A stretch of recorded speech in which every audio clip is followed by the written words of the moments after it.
Good afternoon, and thanks for joining Washington, D.C.-based Jennifer Schaus & Associates in our Get Farsighted in 2020 complimentary webinar series. As you know, the FAR, or Federal Acquisition Regulations, is the rulebook that the federal government must follow when making purchases. The webinar series pulls from contracting experts to explain each part of the FAR.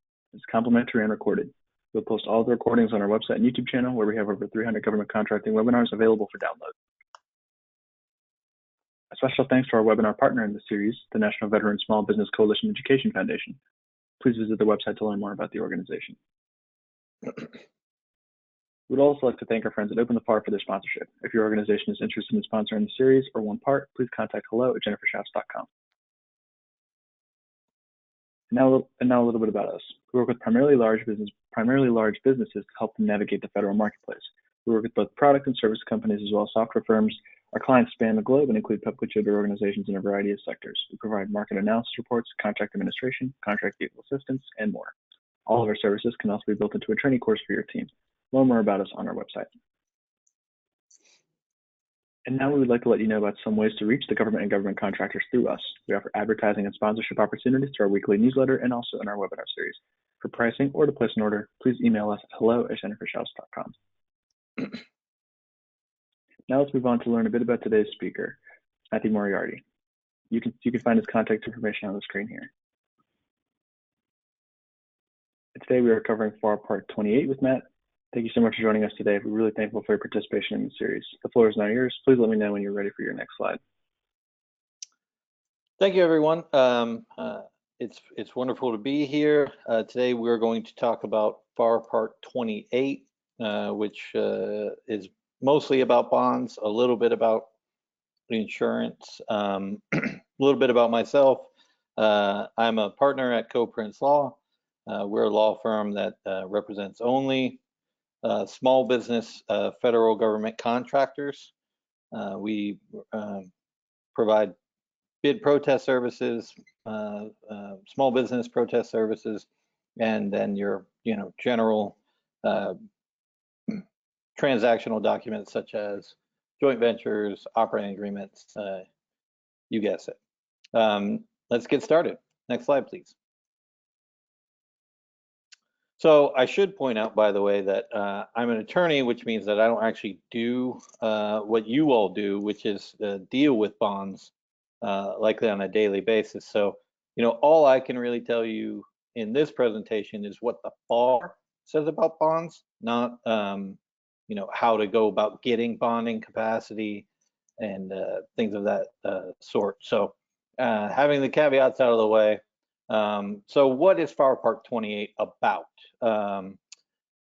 It's about how the federal government protects itself from loss during sealed bids or negotiated procurements. One of the things that your subcontractors are not able to do when you're working on a federal contract is take something like a mechanics lien. So these bonds also assist them. Let's go to the next slide, please. So we'll talk first about a bid guarantee. This is a form of security that ensures that the bidder will not withdraw a bid during the acceptance period, and the bidder will execute a written contract, will furnish required bonds, and any necessary co-insurance or reinsurance within the specified bid time, unless a longer time is allowed, after the receipt of specified forms. So that's what a bid guarantee is. Let's go to the next slide, talk a little bit more about how those work. A bid guarantee is not required unless a performance bond or a performance and payment bond are also going to be required. If a bid guarantee is required and not provided, the proposal will be rejected.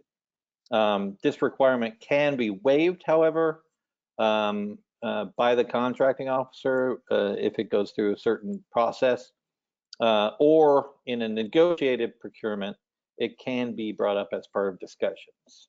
For a construction contract, which is what the majority of these will be turn up on. Only separate bid guarantees are acceptable. The contracting officer will set the amount of the bid guarantee, and that amount must be, quote, adequate to protect the government from loss, which means at least 20% of the bid price, but not more than $3 million. Next slide, please. So a bid guarantee must take a certain form. That form must be a firm commitment. So what does that mean? It could mean a bid bond. It could mean a money order. Could mean a certified check. Could mean a cashier's check. An irrevocable letter of credit. Or under the U.S. Treasury Department regulations, a U.S. bond or note. Next slide. So as we mentioned before, if you do not provide a bid guarantee and one is required, your bid will be rejected. What happens, however, if you're not selected for award? The bid guarantee will be returned as soon as practical. There's no timeline on what that is, but you would guess that that would be within a month. If you are the winning bidder, your bid guarantee will be returned upon execution of the contract and providing of any bonds. If your bonds are not provided thereafter, after executing the contract, then the contract will be terminated for default. If there is a default during the course of performance, the contractor could be liable for costs that the government incurs to have the work done that exceeds the guarantee. Next slide, please. So now we're on to bonds. A bond is a written instrument executed by a principal and a surety or sureties to assure fulfillment of the principal's obligations to the government. So basically, they make sure that the party who is seeking to contract with the government will do what it says it's going to do. Next slide.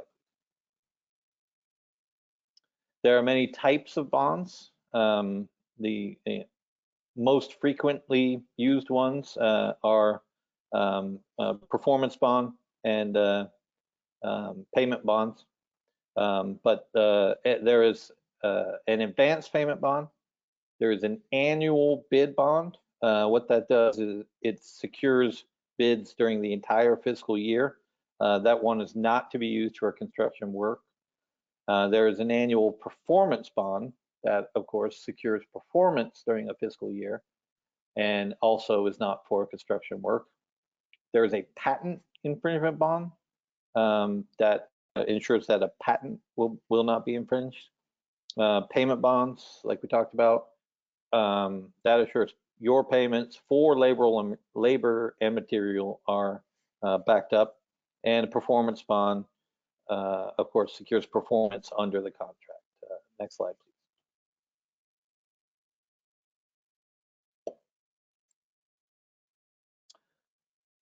Pardon me. Performance and payment bonds in construction. This is pretty much where the rubber meets the road in this part of the FAR. So on a construction contract, a contractor must provide both performance and payment bonds. This authority is provided for under what used to be called the Miller Act, and as far as I know, is still usually called the Miller Act. That's 40 USC Chapter 31, Subchapter 3, if you want to look it up. Performance and payment bonds are required on any construction project that exceeds 150,000. So you have to assume this day and age that will be most construction projects. If the project is between 150,000 and 35,000, then the contracting officer will pick two of the following: either a payment bond, irrevocable letter of credit, tripartite escrow agreement, certificate of deposit, or other security. These must be provided before the contractor will receive a notice to proceed with the work. Next slide, please. So I'm sure you're wondering, how much must the bond be for? If it's a performance bond, the bond must be for the total amount and any increases, unless the contracting officer decides that their less will still protect the government's interest. A payment bond, much like a performance bond, has to be for the total amount plus any increases of the contract, and unless the contracting officer makes a written finding that less is adequate to protect the interest. A payment bond cannot be less than a performance bond. Next slide, please. When you're not working on a construction project, generally performance and payment bonds are not required. However, they are permitted. And if a contracting officer decides that a performance or payment bond is going to be needed, and the contract did not say so at the outset, that's going to require a modification of the contract in order to require either a performance or payment bond. Next slide, please. So when is it possible that a performance and payment bond is going to be requested on a project that is not construction? Well, that will be when the government, or when the contractor is going to be using government furnished property or funds in the course of performance. Also after a novation, when the government wants assurances the new entity performing has the financial capability to perform, when substantial progress payments will be made before the end item is delivered, and when the contract is for dismantling, demolition, or removal of improvements. If that sounds like construction to you, it does to me as well. Before we leave this section, I do want to say a little bit about novation. As many of you are aware, it is legal to sell a federal contract. However, the federal government does, when it is in its interest, it will recognize a successor in interest to a federal contract when the entity that is the prime contractor sells either its total company to another entity or sells all of its assets that are used to perform a federal contract to another entity. In those circumstances, the contracting officer will often recognize that the new entity who purchased the prime contractor is now the prime contractor. Novation literally means name change. So what will happen through the novation process is the contracting officer will strike the name of the initial prime and replace it with the new performer. So why would that impact bonding? Well, if there is some concern that the new performer doesn't have the financial capability that the old one did, a bond may be required for performance. One thing to note here, a performance bond is not a substitute for responsibility determination. Again, a contracting officer must determine that a small business is responsible, meaning that it can perform. So a small business that is worried that it's on the fence about a responsibility determination can't just put forth a performance bond to push that through. Let's move on to the next slide, please.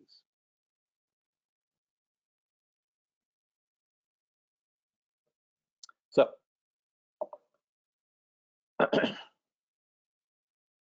more about when the government might ask for a bond on a project that is not a construction project. Here, talking about payment bonds. Well, number one, the government asked for a performance bond. And number two, use of a payment bond is in the government's interest. There's really no other definition of that. So what I would say is if a performance bond is requested on another project, the likelihood that a payment bond will be requested, also consider it likely. That's what I'll say. Also, when the price is increased, the government may ask for, quote, an amount adequate to protect suppliers of labor and material. What that amount is up to the contracting officer. Next slide, please. So we mentioned annual performance bonds. Again, those can only protect performance on non-construction projects. The FAR does say how much an annual performance bond should be, and the amount is set as the gross penal sum applicable to the total amount of all covered contracts. Again, that's a bond that protects performance for the entire fiscal year. So it's up to the contractor to determine how much bonding it needs for the entire fiscal year. If the contractor underestimates, an additional bond will be required to cover additional contracts. Next slide, please.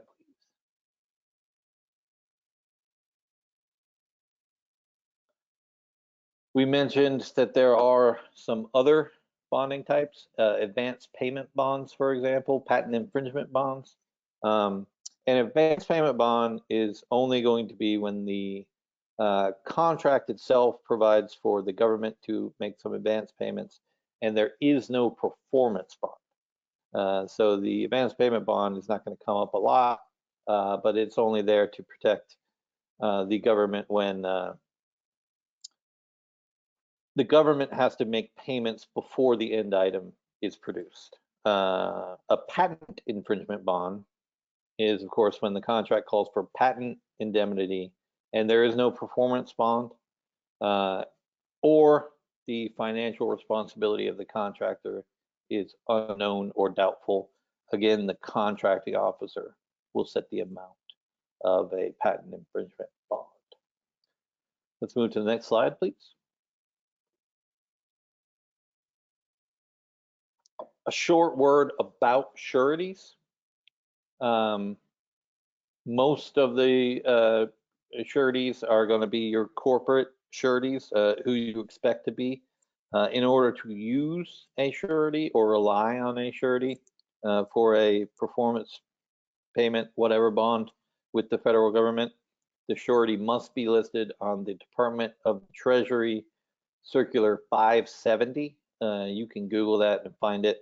The title of that circular is Companies Holding Certificates of Authority as Acceptable Sureties on Federal Bonds and Acceptable Reinsuring Companies.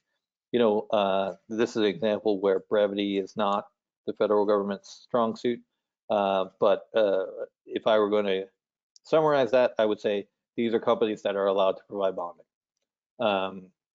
By the way, if the contract performance is in a foreign country, it's possible to use other sureties, but only when using a Department of the Treasury 570 surety is, quote, impractical. An individual can act as a surety, but that when doing so, the contracting officer must ensure that the pledged assets are sufficient to cover the obligation of the contract.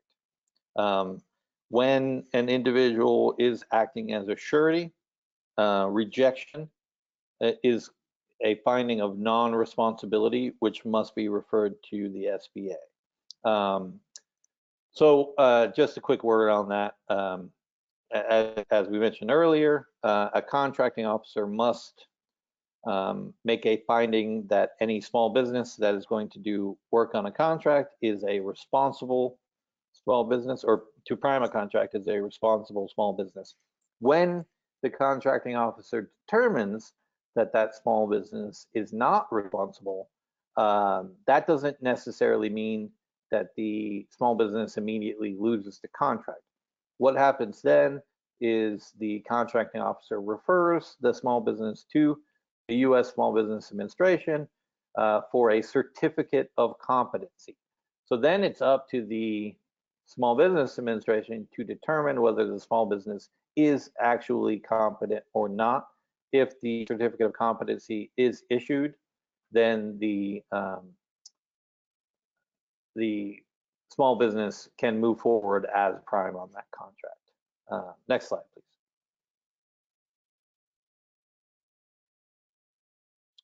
So when an individual is acting as surety, it's going to have to put up assets to serve as the payment bond, whatever kind of bond, performance bond. Those assets are cash or equivalents. Little typo there, sorry about that. Equivalents, I don't know precisely what that means, but I'm picturing gold bars or something like that.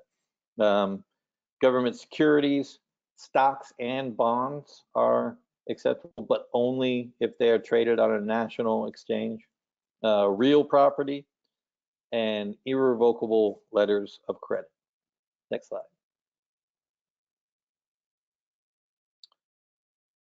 Any person can put up acceptable security instead of a corporate or individual surety.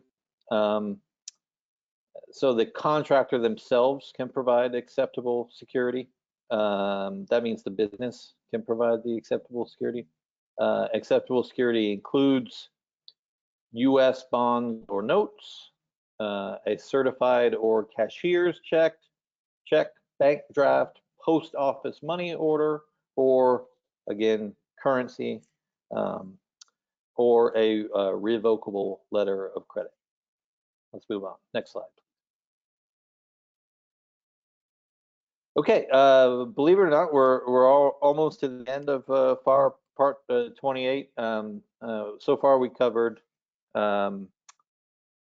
bid guarantees. We covered types of bonds. The last part of FAR Part 28 is about insurance. It mostly covers when a contractor must carry insurance and what amounts of insurance the contractor might have. So obviously the question I'm sure you're wondering is, when is a contractor required to carry insurance?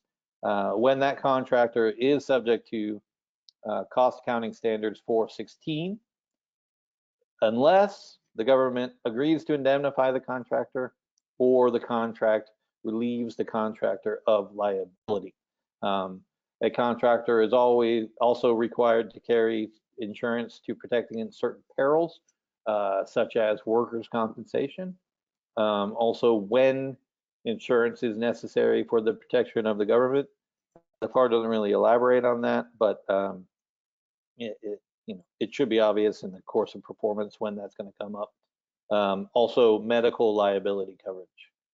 When medical liability coverage is required, the contractor must have it. Next slide, please.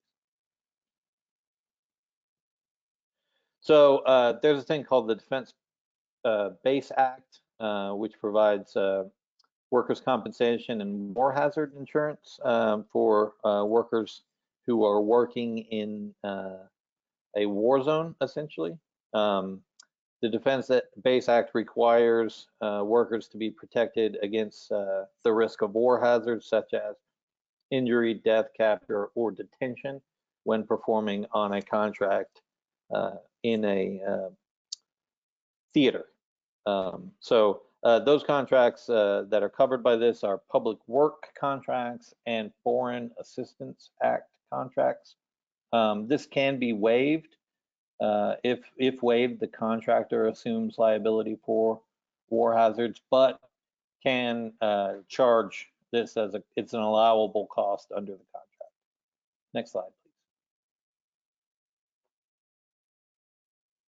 So in a fixed price contract, as you're all aware, a fixed price contract, the government agrees to pay a certain amount, and not one penny more. Because of that, the government is less concerned with a contractor being insured. However, in a fixed price contract, the government may specify insurance requirements in certain circumstances. When the contractor is engaged principally in government work or government property is involved, the work is on a government installation, or the government assumes risk for which the contractor ordinarily obtains commercial insurance. Let's talk about some of those times when the contractor would ordinarily obtain insurance. Next slide. So let's assume it's a cost reimbursable contract. That's when the government is going to be much more concerned that the contractor have insurance so that it's protected if something were to happen, and those costs are not going to be flown up to the government. So a cost reimbursable contractor must have workers' compensation, usually at least $100,000 in coverage. It's got to have general insurance, bodily injury, at least $500,000 per occurrence, and property damage is only going to be required in special circumstances. Automobile insurance, bodily injury must be at least $200,000 per person and $500,000 per occurrence. Property damage, $20,000 per occurrence. Aircraft insurance is not always going to be necessary, but when it is, it can be on a per seat or a per passenger basis. So that would mean that if it's like per seat, for example, there would have to be bodily injury of at least $200,000 per person or per seat and $500,000 per occurrence. Meanwhile, property damage is, as you might guess, much higher than automobile. It's $200,000 per occurrence. Vessel insurance, a ship, for example, is only required when necessary, and the amount is going to be determined by the agency. Next slide, please. So that was it. That's FAR Part 28. Again, in this presentation, we covered bid guarantees. We covered different types of bonds, annual bonds, performance bonds, payment bonds, and insurance. If there's any question as to whether a contract is going to require insurance, it'll be in the terms of the contract, but you can always look to the FAR for guidance on that. Thank you very much for joining us, and any questions, of course, can be directed to me via that email address. Thanks for your time. Right. Thank you so much for your time. Matt, I really appreciate you joining us. And as you mentioned, as Matt mentioned, his contact information is on the screen here. And to our audience members, thank you again for participating with us. Right. And if you have any questions about federal contracting or need assistance with any of our services, please contact us directly. Thank you again for joining us. This concludes today's webinar.